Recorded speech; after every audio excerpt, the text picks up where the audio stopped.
She was the kind of person people noticed only when something was missing. If breakfast was late, they would ask why. If a shirt was not ironed, they would wonder what happened. If the house felt messy, they would look around with quiet blame. But when everything was done on time, when the food was warm, when the uniforms were clean and folded neatly on the chairs, no one asked who made it happen. That was her place in the family. Not in the center, not even on the side. Somewhere in the background, like a soft shadow that followed everyone but never stood in front of them. She was the eldest daughter. From a young age, she had learned that being the oldest meant being responsible.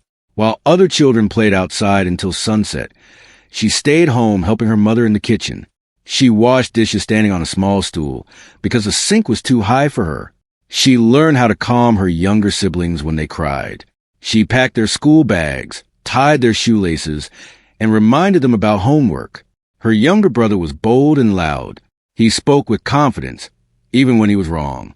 Relatives would laugh at his jokes and say he would become someone important one day. They patted his back and called him the pride of the family. Her younger sister was talented and charming. She could sing beautifully and draw pictures that impressed teachers. At family gatherings, people would ask her to perform. Everyone clapped. Phones came out to record her voice. And then there was her. When relatives asked about the children, her parents proudly talked about the younger two. He wants to start a business, her father would say. She might become an artist. Her mother would add with a smile. If someone turned to the eldest daughter and asked, "And what about you?" it was often followed by another conversation before she could finish answering. "I'm thinking of studying further," she once said softly at the dinner table. Her brother interrupted. "I need help with something tomorrow," he announced loudly, changing the topic. The conversation moved on. She stopped trying after that. Every morning, she woke up before sunrise. The house was quiet at that hour. She liked those moments because they belonged only to her. She would sit for a few minutes by the small kitchen window and watch the skies slowly turn from dark blue to light orange. It was the only time she allowed herself to breathe deeply. Then the day began. She prepared tea for her parents. She packed lunchboxes. She made sure her siblings were awake. She reminded them about exams and projects. When her mother felt tired, she took over without being asked. At school, she did well. Not the best, but well enough to know she had potential. Her teachers once suggested that she apply for a scholarship after graduation.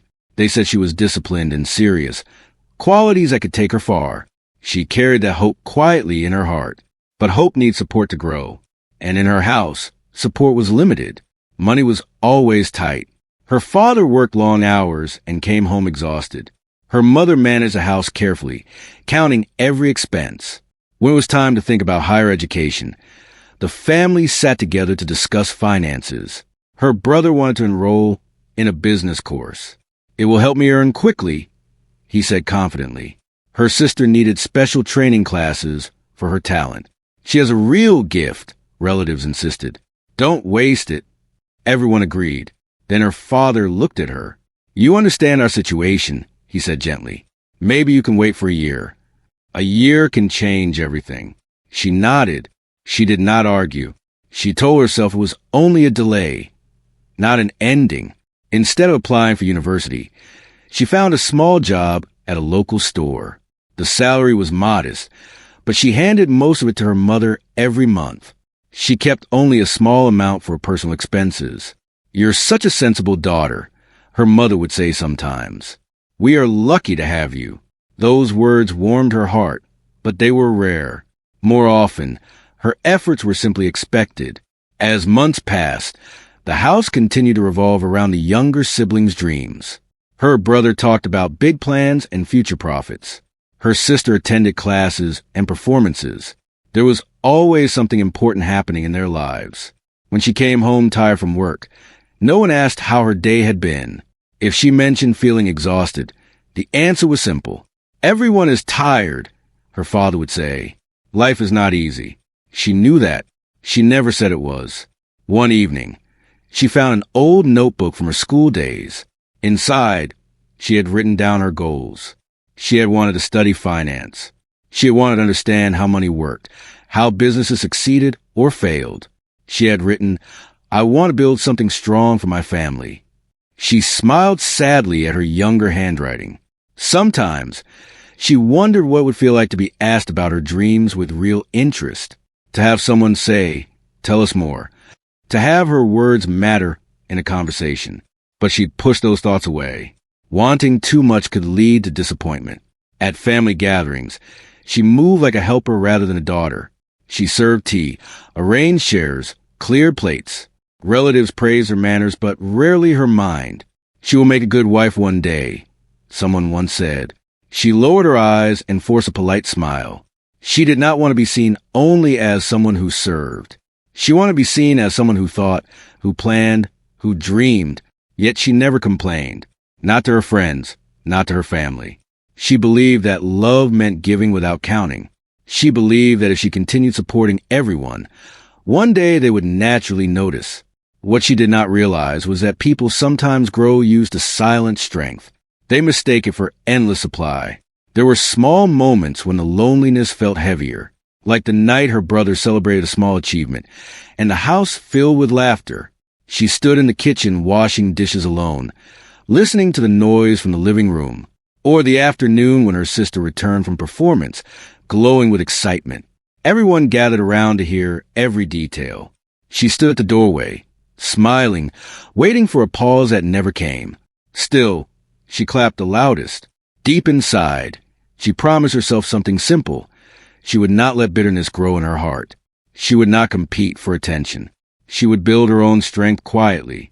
At night, after everyone slept, she would sit at the small table in her room with borrowed books. She read about savings, investments, budgeting.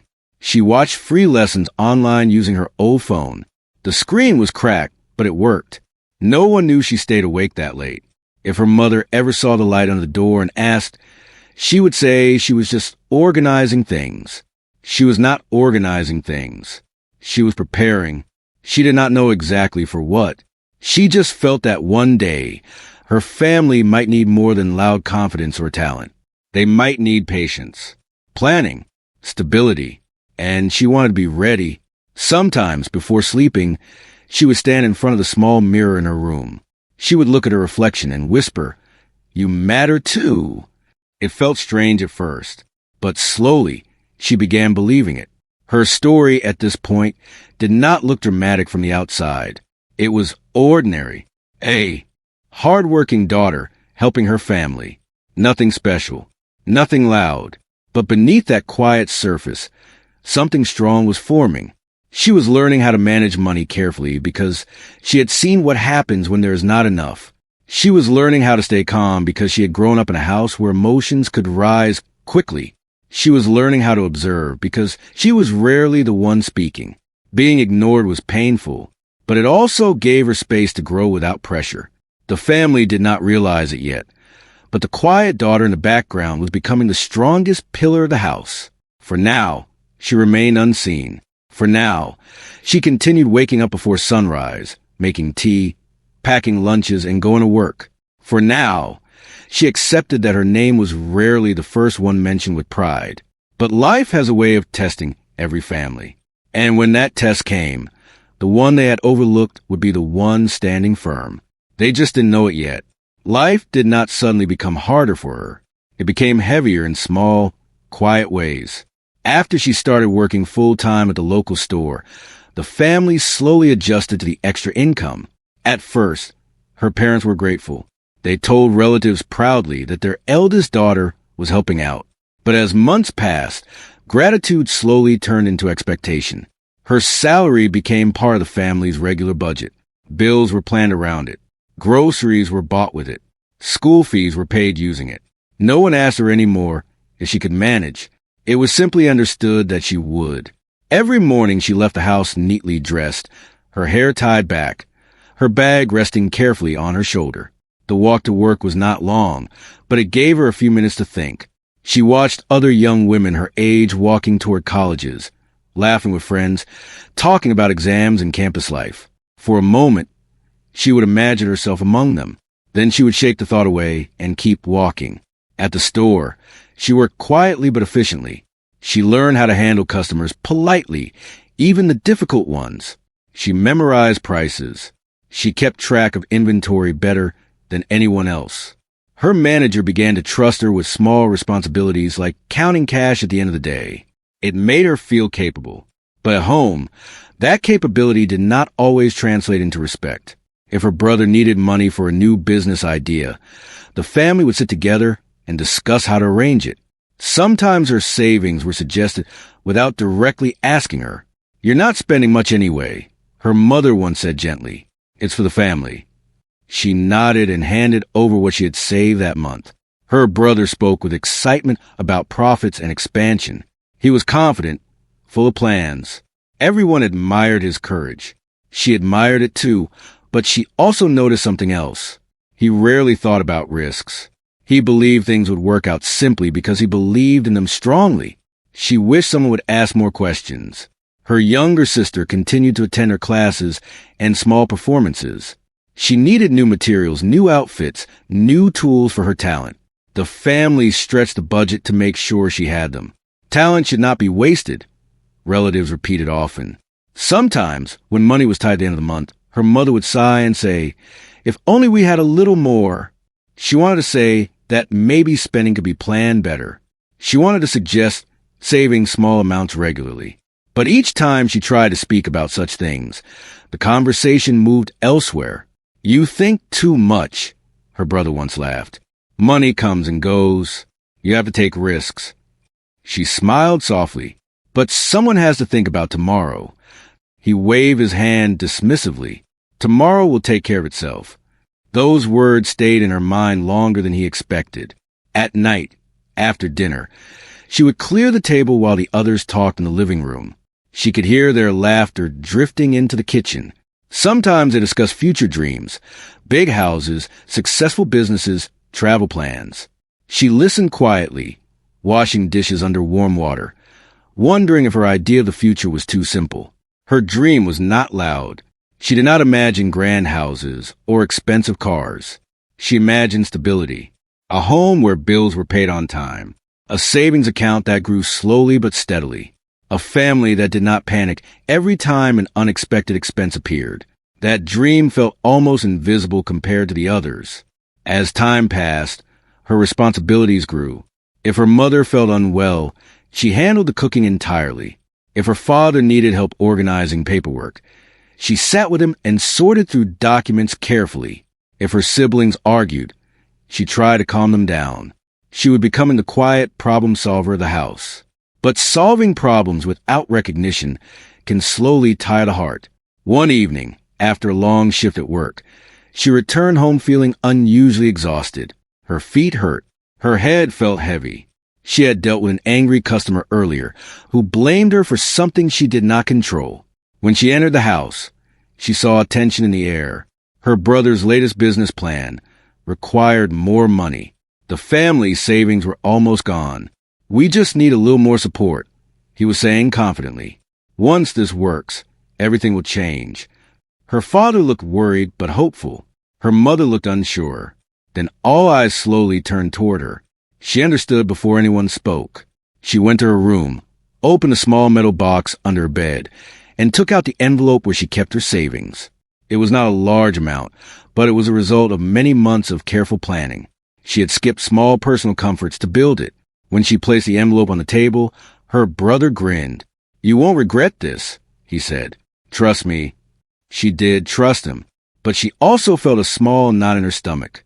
That night, she could not sleep easily. She stared at the ceiling and wondered if she was being supportive or simply afraid to say no. In the following weeks, she noticed changes. The household became more tense. Her brother spent long hours outside trying to make the business work. Income did not increase as quickly as promised. Bills started arriving with uncomfortable frequency. Her father's forehead seemed permanently lined with worry.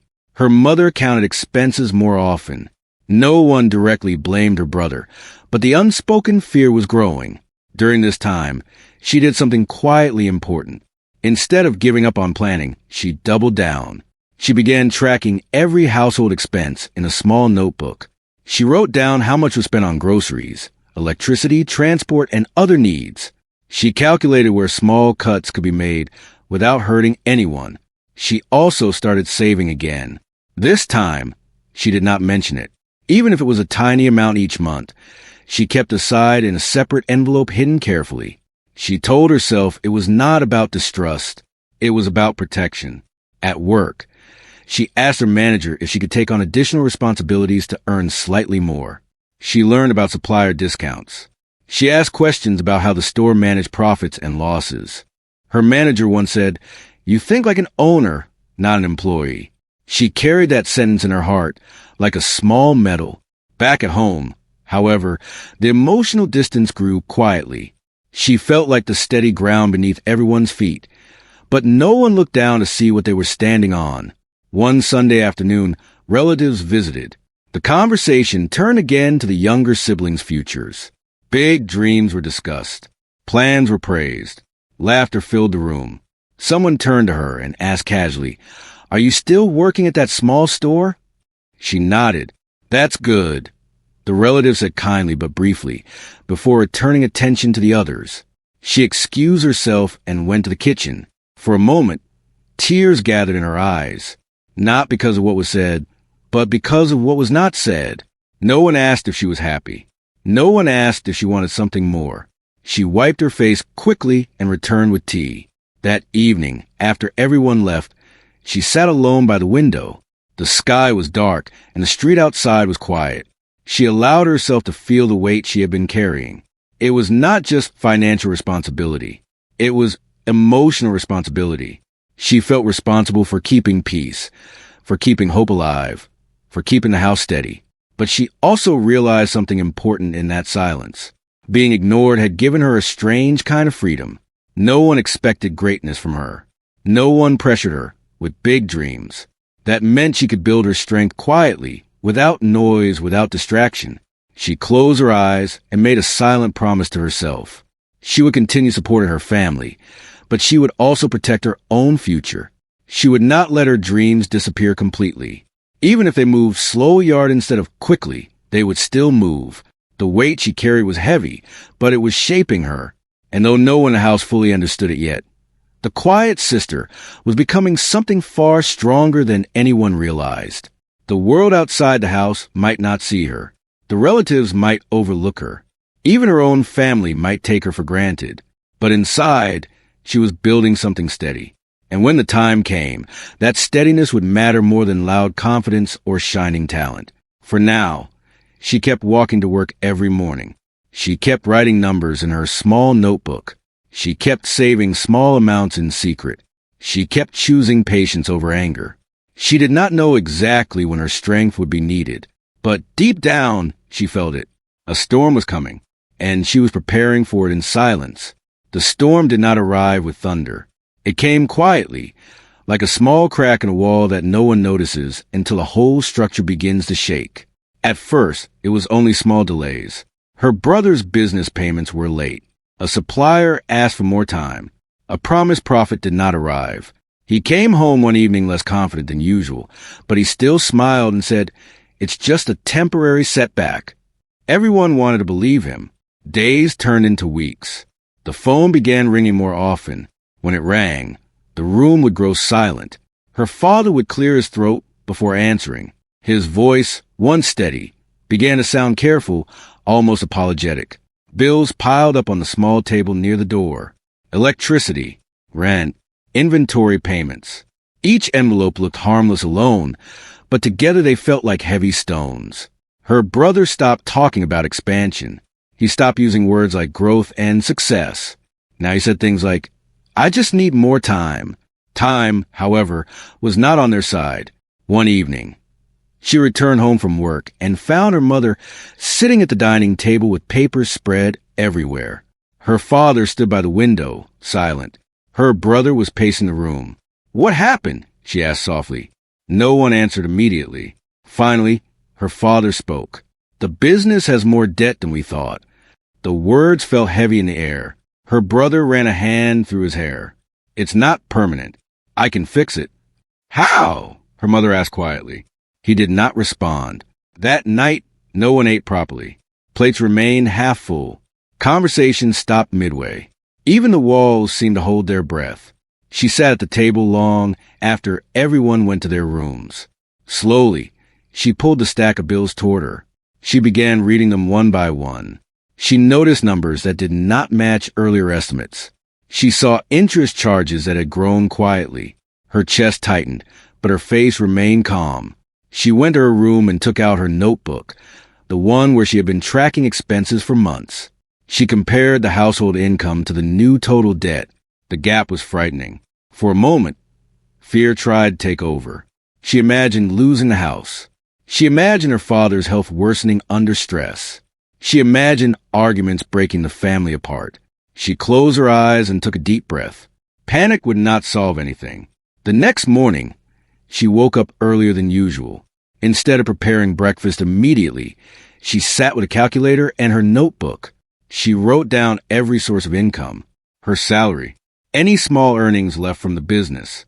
She listed every expense carefully. When her father came into the kitchen, he looked surprised to see her already working on papers. "What are you doing?" he asked tiredly. "Trying to understand everything," she replied gently. He sat across from her. For the first time in a long while, he did not interrupt her. He simply watched as she explained the numbers in simple terms. She showed him how much was owed and how interest was increasing each month. His face slowly changed from confusion to realization. "I didn't know it had grown this much," he whispered. She nodded. "We need a plan. Not hope, a plan." It was the first time she had spoken so firmly in front of him. Later that day, she requested a short leave from work and visited the store manager. She explained that her family was facing financial trouble and asked if there were opportunity for overtime or additional responsibilities. Her manager listened carefully. "You've always been reliable," he said. "I can increase your hours for now. It won't solve everything, but it will help." She thanked him sincerely. Back home, tension grew thicker. Creditors began visiting in person. They were not violent or rude, but their presence made the situation feel real. They spoke politely yet firmly about deadlines. Her brother avoided eye contact. The confidence that once filled the room around him had faded. He stayed quiet during discussions. One evening, an argument broke out between him and their father. Voices rose. Accusations slipped out. About poor planning, about ignoring advice, about taking unnecessary risks. She stepped between them before the argument could grow worse. "Blaming each other won't reduce the debt," she said calmly. "We need to focus." Her voice was not loud, but it carried weight. Everyone fell silent. That night, she brought something unexpected to the table. From her room, she carried 2 envelopes and placed them carefully in front of her parents. "What is this?" her mother asked. "My savings," she answered. Her brother looked up sharply. "You still have savings?" She nodded. "I started again months ago. It's not a large amount, but it can cover one major payment and stop the interest from growing." No one spoke for several seconds. Her father looked at her, as if seeing her clearly for the first time. "You saved this without telling us?" "Yes," she replied simply. "I was worried something like this might happen." Her brother's face shifted from surprise to shame. "I didn't think," he began, but the sentence remained unfinished. She did not use the moment to criticize him. She did not say, "I told you so." She only said, "We can still fix this, but we have to change how we manage money." For the first time, the family listened without interrupting. She explained her plan carefully. First, they would prioritize debts with the highest interest. Second, they would cut unnecessary expenses for a few months. Third, her brother would find temporary work to create steady income while slowly restructuring his business instead of chasing fast success. Her brother hesitated. "Temporary work?" "Yes," she said gently. "Stability first. Dreams later." The room felt different that night. It was no longer filled with panic. It was filled with seriousness. Over the next few weeks, the house changed. Luxury was removed quietly. Small comforts were paused. Even her younger sister agreed to limit extra classes for a while. It was not easy, but everyone understood the situation now. Her brother found part-time work. It was not glamorous, and it hurt his pride at first. But slowly, he began to see the value of steady income. She handled negotiations with creditors. She spoke politely but confidently, asking for revised payment schedules. Her calm tone often softened their stance. She showed them organized records, proving the family was committed to repayment. One creditor even said, "You're very prepared. Most families avoid facing numbers." She smiled politely, but said nothing about how long she had been preparing. Her father's health stabilized slightly as stress reduced. Her mother began looking at her with a new expression, one mixed with pride and regret. Late one evening, after reviewing payments, her father said quietly, "We should have listened to you earlier." She paused. For a moment, years of being overlooked passed through her mind, but she did not allow bitterness to speak. "We're listening now," she replied softly. "That's enough." The biggest change, however, was not financial. It was emotional. Conversations began including her naturally. When decisions were discussed, she was asked for her opinion first. Her brother started seeking her advice before making small choices. Her sister asked her about budgeting. The quiet daughter, who once stood in the kitchen washing dishes alone, was now sitting at the center of the table with papers spread in front of her. The storm had not disappeared completely. Debt still existed. Payments still needed to be made. The road ahead was long. But the house no longer felt like it was falling apart. One night, as she prepared for bed, she looked into the small mirror again. This time, her reflection looked different. Not because her face had changed, but because her posture had. She was standing straighter. The girl who once whispered, "You matter too," now knew it. The crisis had shaken the family, but it had also revealed something powerful. The one who had been ignored was the one holding everything steady. And though no one said it out loud yet, they all understood it. Without her quiet planning, her patience, and her hidden savings, the storm would have destroyed them. Instead, they were still standing. And for the first time, they were standing because of her. The house no longer felt like it was sinking, but it was far from peaceful. Every day was careful now. Every rupee had a purpose. Every decision was discussed. The change did not happen loudly. There was no big announcement that she was now leading the way. It simply became natural. When a bill arrived, it was placed in front of her. When her brother received an offer or suggestion, he asked, "What do you think?" before answering. When her father felt unsure about something, he called her to sit beside him. At first, the attention felt unfamiliar. For years, she had been the quiet helper. Now she was being treated like someone whose words carried weight. She did not let it change her tone. She remained calm, practical, steady. The repayment plan began to show results. One high-interest debt was cleared completely. The relief in the house that evening was visible. Her mother smiled while serving dinner. Her father sat a little straighter. Even her brother allowed himself a small sigh of pride, not for himself this time, but for the family. "You calculated that perfectly," her father told her. She shook her head gently. "We all worked for it." But deep inside, she felt something new, not pride but recognition. Her brother's change was the most noticeable. The confidence that once sounded like overconfidence had softened into maturity. His part-time job was not glamorous. He worked long hours, sometimes returning home more tired than he had ever been before. Slowly, he began understanding what steady effort felt like. One evening, he sat across from her at the table, looking at the notebook where she tracked expenses. "I never realized how quickly small things add up," he admitted quietly. She looked at him, not with judgment, but with patience. "Most people don't. That's why planning matters." He nodded. "I used to think you worried too much." "And now?" she asked softly. He gave a small, honest smile. "Now I think you worried just enough." It was a simple sentence, but it meant more to her than he knew. Her younger sister also changed in quiet ways. She stopped asking for new materials without checking first. She began saving a small portion of any gift money she received. Sometimes she would sit beside her elder sister and ask about budgeting, about how to manage income wisely. "You make it look easy," the younger one once said. "It's not easy," she replied honestly. "It's just consistent." The house was still modest. The furniture was the same. The walls still carried old paint. But the atmosphere had shifted. There was less noise, less careless talk about sudden success. There was more thought, more listening. One night, her mother entered her room quietly. She rarely did that. "You're still awake?" her mother asked, noticing the paper spread across the bed. "Just reviewing next month's plan," she answered. Her mother sat down beside her, something she had not done in years. For a few seconds, she said nothing. Then she reached out and touched her daughter's hand. "I didn't see how much you were carrying," her mother said softly. She felt her throat tighten slightly, but she stayed composed. "I didn't want you to worry." "I should have worried," her mother replied, her voice trembling. "I should have asked more about your dreams." For a moment, the old ache returned. The missed college applications, the silent sacrifices, the years of being overlooked.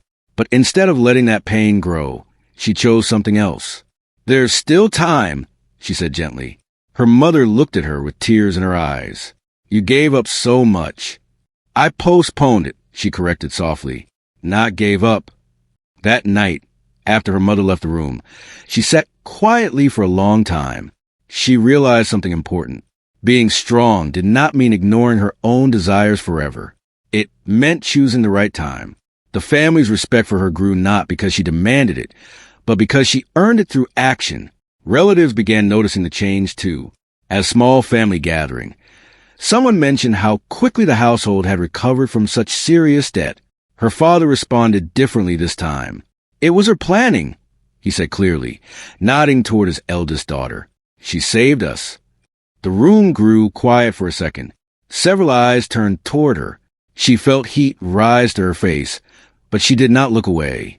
For the first time, the praise did not feel accidental or polite. It felt deserved. But even as recognition increased, she remained careful not to let pride create distance between her and her siblings. She knew that leadership built on ego could break just as easily as careless confidence. Instead, she focused on strengthening everyone. She helped her brother redesign his business plan slowly and realistically. This time, they researched properly. They calculated risks. They planned small steps instead of giant leaps. She encouraged her sister to continue her talent, but with balance. "Dream big," she told her, "but stand on solid ground." Her father began consulting her before making any financial commitment. Even small purchases were discussed, not because he lacked authority, but because he trusted her judgment. The biggest transformation was not in the numbers, but in the way the family sat together. Before, conversations were loud and one-sided. Now they were calmer. People listened more. They asked questions instead of assuming answers. One evening, as they shared a simple dinner, her brother suddenly spoke. "I owe you an apology," he said, looking directly at her. She paused. "I was so busy proving myself," he continued, "that I didn't see how much you were already doing. I thought being loud meant being strong." She gave him a small smile. "Strength isn't always loud." He nodded slowly. "I know that now." That conversation healed something invisible between them. Weeks turned into months. Debts reduced steadily. Savings slowly grew again. Stability, the simple dream she had carried quietly for years, began to feel real. But something else was growing inside her too. Confidence, not the kind that demands attention, but the kind that stands firm without needing approval. She started allowing herself to think about her own future again. She looked into part-time study programs. She researched scholarships quietly, just like before. But this time, she did not hide the brochures under her bed. She left them on the table, and no one moved them away. One afternoon, her father picked up one of the brochures and read it carefully. "You still want to study this?" he asked. "Yes," she answered honestly. He looked at her for a long moment. "Then we'll plan for it." Those words fell heavier than any debt they had cleared. The girl who once felt invisible was now being encouraged to step forward, not because of sympathy, not because of guilt, but because they finally understood her worth. Late one night, she stood again by the small kitchen window where she used to watch the sunrise alone. The sky was dark, but she could see faint city lights in the distance. For years, she had stood there feeling unseen. Now, she stood there knowing she had changed the direction of her family story. The storm had revealed what they had missed. She was not just the helper. She was a foundation, And foundations do not demand applause. They simply hold everything up. But now, finally, everyone in the house knew exactly who was holding them steady. The house felt different now, not because it had grown bigger or more beautiful, but because the air inside it had changed. There was no longer fear hiding in the corners. No more sudden silence when the phone rang. No more whispered conversations late at night filled with worry. The debt that once felt like a mountain had slowly, patiently been reduced to something manageable. It had taken months of discipline, sacrifice, and teamwork, but they had done it. And everyone in the house knew one thing clearly. They would not have done it without her. The recognition did not come in one dramatic moment. It came in small, steady ways. Her father began introducing her differently to people. Instead of saying, she works at a store, he now said, she manages our family finances. There was pride in his voice when he said it. Not loud pride, honest pride. Her mother started asking her opinion, even about simple matters like grocery planning or repairing something in the house. It was no longer automatic that she would handle everything quietly. Now, she was consulted, included, valued. Her brother changed the most in his behavior toward her. He still had ambition, but it was grounded now. Before making any decision related to his rebuilt business, he would sit with her and review the numbers carefully. One evening, he placed a small notebook in front of her. I made this, he said shyly. She opened it and saw that it started tracking his daily expenses and income just like she used to. She looked up at him and smiled. That's a good start. He nodded. I used to think planning was fear. Now I know it's protection. Those words meant more to her than any apology.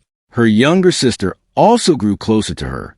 They began sharing conversations that were not just about responsibilities. They talked about dreams, about fears, about the pressure of expectations. For the first time, the younger one admitted, I always thought you were strong because nothing hurt you. She laughed softly. It hurt. I just didn't always show it. Why not? Because I thought someone had to stay steady. That night, her sister hugged her tightly. It was not a quick hug. It was the kind that says thank you without speaking. As stability returned to the house, something unexpected happened inside her. She felt lighter. For years, she had carried responsibility like a shield, always ready to protect everyone else. Now that the immediate crisis had passed, she realized she did not have to stand guard every second. She could breathe. She could think about herself without guilt. One Sunday afternoon, the family sat together after lunch. The conversation was calm, almost peaceful.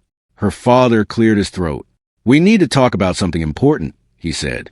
She looked up, wondering if another problem had appeared. But his expression was different. It was thoughtful, not worried. We focus so much on fixing our mistakes, he continued. Now, we need to focus on your future. The room fell quiet. Her heart beat faster. Her mother reached for her hand. You postponed your education for us. We don't want you to postpone it anymore. For a moment, she could not speak. All the night she had studied quietly. All the morning she had watched other students walk past her. They rushed back into her memory. I don't want to be a burden, she said softly. Her father shook his head firmly. You were never a burden. You were our support. Her brother added, It's our turn now. Those words felt unreal, like something she had once imagined but never expected to hear. In the following weeks, the family worked together again, but this time, the goal was different. They researched study programs. They calculated fees. They planned how her work schedule could adjust to allow part-time classes. It was strange being the center of attention in this way. She felt shy, almost uncomfortable. For years, she had hidden her desires to avoid disappointment. Now, she was being encouraged to speak openly about them. What do you really want to study? Her sister asked one evening. She took a deep breath. Finance. I want to understand money properly, not just for survival, for growth. Her father smiled gently. You already understand it better than most. But I want to learn more, she said. I want to build something that lasts. The first day she attended her classes felt different from how she had imagined it years ago. She was slightly older than some of the other students.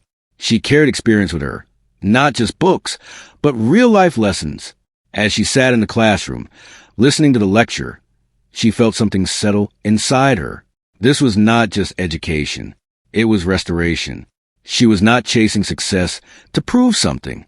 She was investing in herself because she finally believed she deserved it. At home, the support remained steady.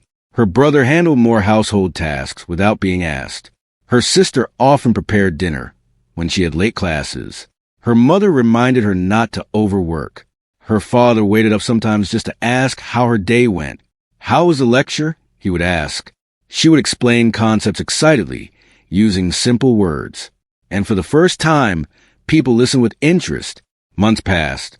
Her confidence grew not only in managing the family's finances, but in speaking up about her ideas. She began suggesting small improvements to her brother's business plan, which was slowly recovering. She helped him understand profit margins and realistic projections. Together, they rebuilt not just income, but trust. One evening, as the family sat together, her brother said something that made everyone pause. "You know," he said thoughtfully, "we always thought the loudest person in the room was the strongest."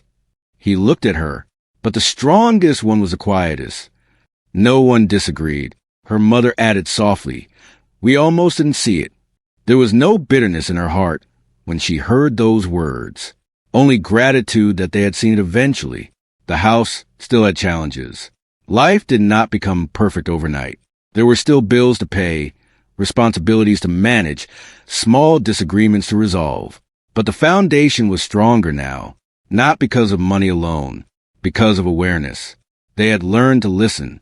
They had learned that sacrifice should be acknowledged. They had learned that silence does not mean weakness. One early morning, she stood again by the kitchen window, just as she had years ago. The sky was slowly turning from dark blue to soft orange. The world outside was waking up. But this time, she was not standing there feeling invisible. She was standing there knowing she had shaped the direction of her family's life. She thought about the girl she used to be, the one who whispered to her reflection, "You matter too." She smiled gently. That girl had been right. She did matter. Not because she saved the family from debt, not because she managed numbers carefully, but because she loved deeply, acted wisely, and stayed steady when everything else was shaking. The sister who was once ignored had become the quiet strength of the home, not through anger, not through revenge, but through patience, courage, and consistency. And now, when the family gathered at the table, her voice was not lost in the noise. It was heard, clearly, respectfully, and with gratitude.